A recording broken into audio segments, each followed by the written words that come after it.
Yes. All right. Welcome to the Respect the Court podcast. I am your host, Otto, and we'll go ahead and get started. So, yes, the Paris 2024 Olympics has come to a beautiful and graceful end. I enjoyed all of it.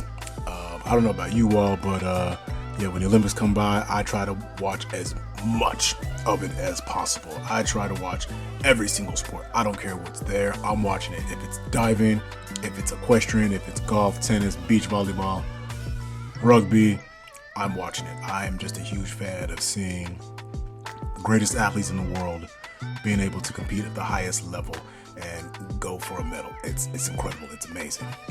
But of course, we're not here to talk about every single sport. We are here to talk about, basketball.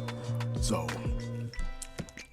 I'd not watch every single game in its entirety because, I just can't do it. I don't have that kind of time. No one is paying me to watch basketball. But I did see the men U.S. basketball team, of course. Watched most of their games, not all of their games. And the ones that I tried to watch in return were just, highlights. And of course, we all know highlights never tell the full story. And then I actually caught a little bit of the women's games. Very cool. As you all know, the women have won now their 8th straight Olympic gold medal. Although it really did come down to the wire. And I have some thoughts on that. The men's basketball gold medal game was incredible. All-out effort, but of course we all know it was Steph Curry that came through and really sealed the deal with his barrage of shooting. Y'all know I'm a Warriors fan, so seeing that was like joy and something we see all the time when he gets going. But it was nice for Team USA as a collective unit. I don't care who you are a fan of personally or who you root for in terms of your NBA team, but for that moment, for 2 weeks, we all were together, well, most of us, and watching Team USA bring home the gold. It is kind of funny though, man. It's wild how you see so many people in some of these comments on social media who really kind of want the U.S. team to lose, and you're like, dude, what's going on? Hey, all right, you may not like so-and-so and this other person, but the goal is, look, we're trying to go for gold, baby. That's it. Gotta put all that aside. I mean, I get it. Certain players, you're not fond of their antics or what have you, but at the end of the day, these 12 guys are trying to go for the gold. So, I know there was a lot of talk about Jason Tatum not playing a whole lot, but you know what? He'll get another chance. He's young, and this was really for the older guys, for KD, for LeBron, and for Steph. These guys are 30 plus. They're on the other side of 35, so they're gonna shine. They're gonna show these guys, look, this is how you go for the gold, and it was a pleasure to watch. It was incredible. But here are my takeaways. I'm not gonna go deep into this because again, I just got back, so I'm not gonna sit here and talk for 15, 20, 25 minutes. But what I will do is give my takeaways on first the women's and the men's gold medal game. So first off, Team USA for the women, they had a great run. They were impressive. If you're a fan of the WNBA, I'm sure this was a treat for you. There are some teams that still have work to do in terms of really competing at a high level, not just with the United States, but just in international basketball overall. Of course, I don't watch a lot of international women's basketball, so I can't say. I have no idea. But, the women were tested. France, USA, they were tested, and oh my goodness, it was really down to 3-point shooting with France. If they, I feel, hit 1, 2, maybe even 3-point shots in the fourth quarter, it would have been a different story. I'm pretty sure the U.S. would have lost. Gabby Williams was amazing. Of course, she is a WNBA player in her own right, so she was not afraid. She stepped up to the moment, and at one point, the U.S. women looked shook. I think we tend to forget that international ball, is more physical. They studied you guys. They got into the passing lanes. They made you uncomfortable. And truly, if it wasn't for a few miscues here and there, I truly believe that U.S. would have been second place instead of first place. But, the game is changing. So we'll see what happens 4 years from now. A'ja Wilson was fantastic. Jackie Young did what she could until she fouled out. But yeah, it was, I feel, an overall great game. The type of game that you would expect for a gold medal game, right down to the wire. And, so congratulations to the USA women's basketball team for securing the gold for the 8th time.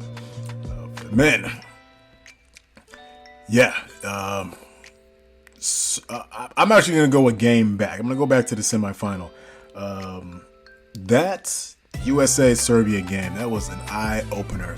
You're going to play the same team for a third time. At some point, that team is going to know what you're going to do.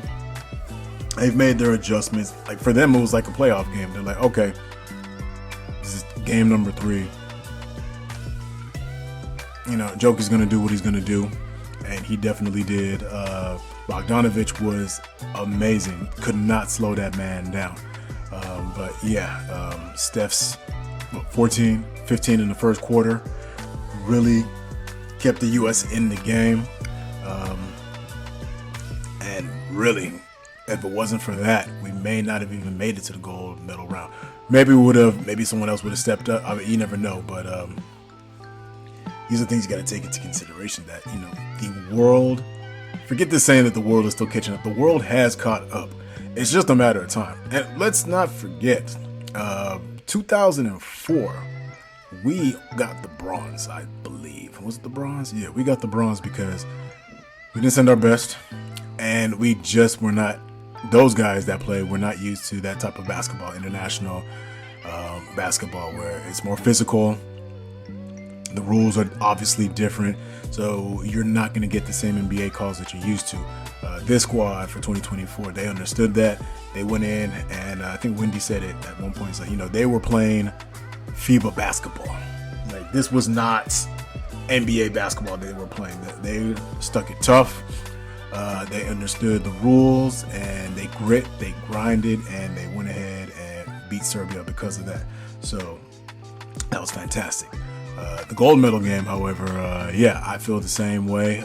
You have Victor Wembanyama. He is going to be a force in the years to come. I mean, you can't block his shots. KD tried, but you're not blocking it. That's a 7'4", like, small forward. Like, yeah, he plays center, but like the guy can dribble. He could really be a point forward if he wanted to, once he develops. But it's scary that at 19, 20 years old that he has this kind of potential ahead of him, and who knows what will happen in the next Olympics. Like I said, the world has caught up. Almost every team has at least 3 or 4 NBA quality players on their team. They're coached well, and they play with each other for a lot longer. Like, they know each other's style, they know each other's cues, they know where to cut. Unlike us, it's really raw talent, and we kind of learn each other just through playing over the years. But these guys know the ins and outs of the fundamentals. So if we send a squad that isn't top notch, that isn't really committed, gold may not be certain. It might be something that we're truly gonna have to fight through. Like, it isn't gonna be no cakewalk. The cakewalk Olympic basketball years are over. That's not happening anymore, and it hasn't happened that way since since 96 or 2000. So yeah, that's done. But again, it was great. What I really loved also was there was less complaining this Olympic go around that I had seen in years past. It was really focused on playing good, steady, swarming defense, and it paid off. You're keeping teams' percentage low from shooting, both within 2 goals. Within 2-point and 3-point goals. So that was fun to watch.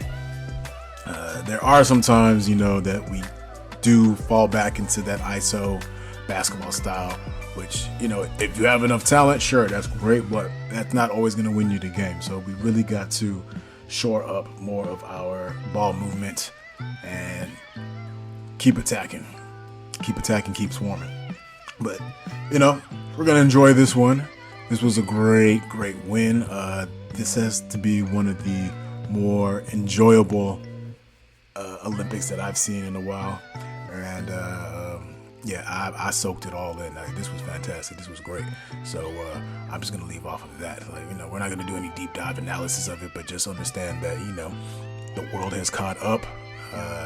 I know there was some controversy. Some people didn't feel that LeBron James ever deserved the MVP, but you know what? Hey, he was consistent. He is supposed to be the team captain. He did what he was supposed to do. And in the end, sure, it's fine. It's not a big deal. It's not something anyone should be hating on. It's not anything anyone should really be putting too much energy towards. Like, okay, sure, you could say Steph could have gotten the MVP because truly the last 2 games he really took us over the mountaintop and got us there. But, if you're looking at an entire body of work, I get it. It makes sense. So it's fine. But in the end, that doesn't matter. What matters is, the men's team got the gold, the women's team got the gold, and we're still the kings of basketball in terms of Olympic sport. So it's all good from there. And we'll see. Again, we'll see what happens. 2028, Los Angeles, California. That's where the Olympics are going to go to next. I'm excited because I'm from California.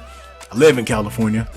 And if I have the opportunity to go out there and see it live and in person, I don't see the reason why to pass up that opportunity. So we'll see. I'm looking forward to it. Good times, great games, and so we're gonna go ahead and sign off. Respect the court. We'll see y'all next time.